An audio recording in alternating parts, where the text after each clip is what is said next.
छूटल बा हमारा और है देह से हरा। ढेर दिन ससुरा में रहला के बाद लड़की जाती है नहीं है तो सखी से कहती है बकलोल मरद पा गई बिया कि अरे अभिले नाही छूटल बा हमारा और है देह से हरा।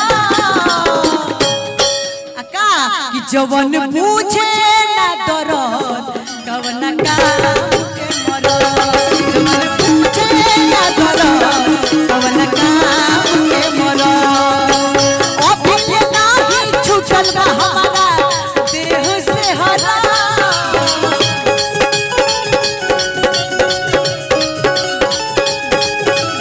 अभिले नाही छूटल बा हमारा देह से हरा कि जवन पूछे ना दरद कवना काम के मरद।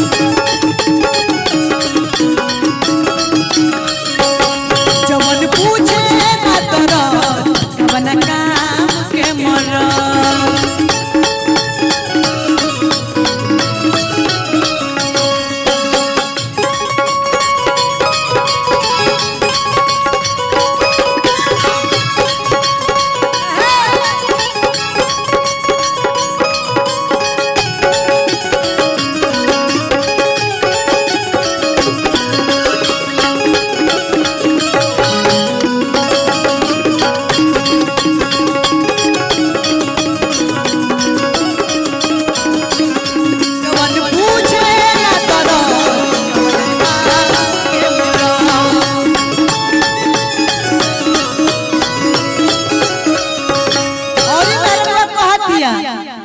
कबो खींचे नहीं धके अचरवा हो आ कबो सोटे नहीं हम से अरे पजरवा हो कि कबो धरे नहीं हम अचरवा हो।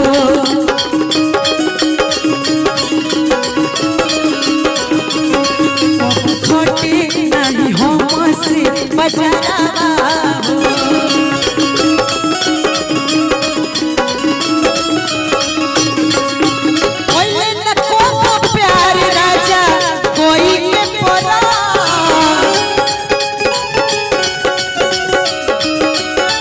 कोई न को प्यार राजा कोई के परा कि जवन पूछे ना दरद अरे कवना काम के मरद। जवन पूछे ना दरद कवना काम के मरद।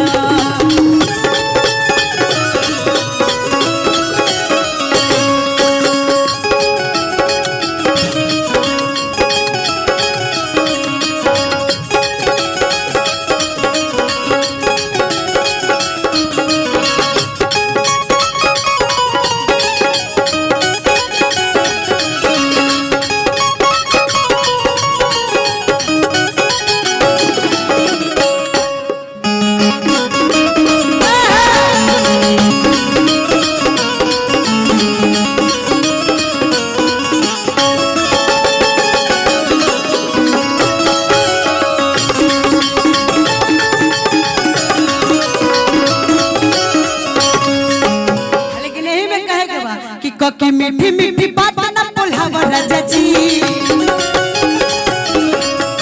की मीठी मीठी बात न बोलाव राजा जी।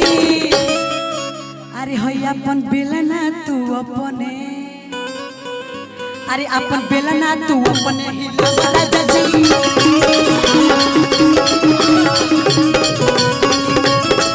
अपन बेलना तू अपने हिलाव राजा जी।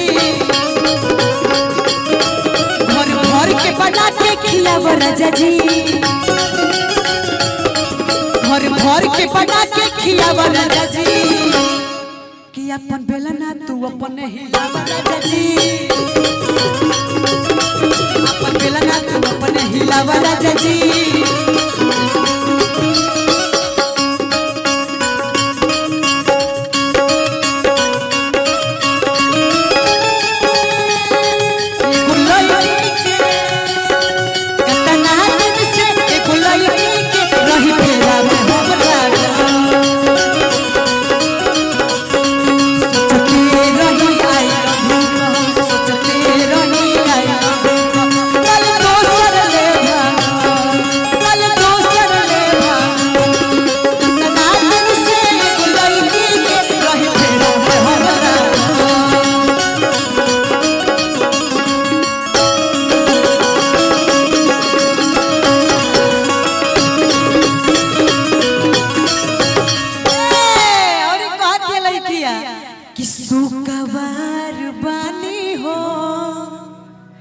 अरे काचनार बानी हो अरे राजा जी अकोबो अरे कोई नी नहीं से लाचार बानी हो।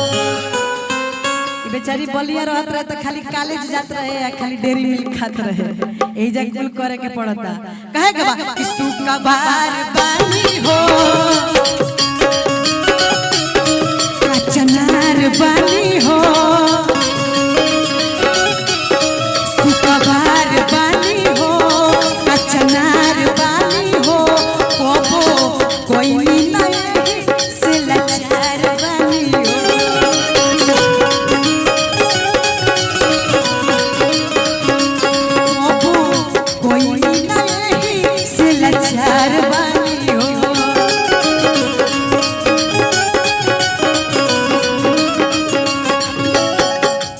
खिलल कोली के जनी मुरझाव राजा जी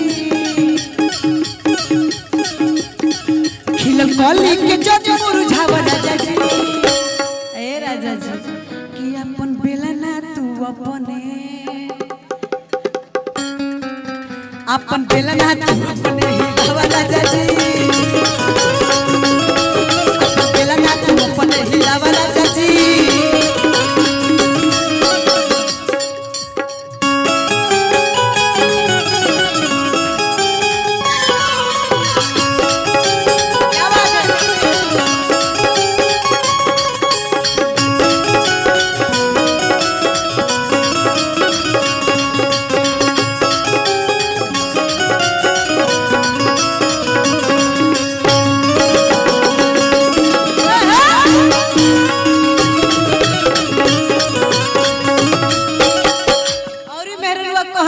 राजा जी कि सुना सोइया सुनी अरे बड़ी बाटे मुसकी हमसे अरे खाना नहीं बनी करबतिया के भी कि सुन सोइया सुनी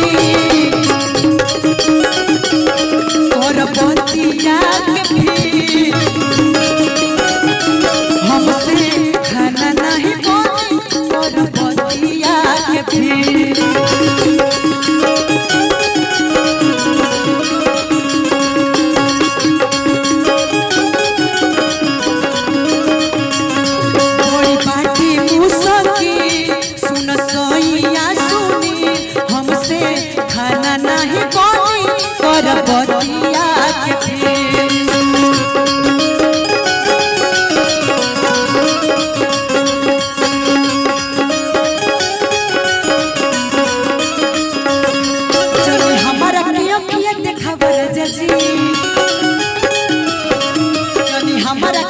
राजा जी ए राजा जी डेरा के देखावत तो आंख निकाल के ना ना हम ने बाई में चढ़ावत है तो कहीं औरत राम के मारे अच्छा समाज में अकेले ले जाके रूम पर कूट ना जितना ही जजन करे के कर लो ना कि जनी हमारा के अखिया देखाव राजा जी कि अरे हैया अपन बेलना तू अपने अपन बेलना तू अपने हिलावा राजा जी।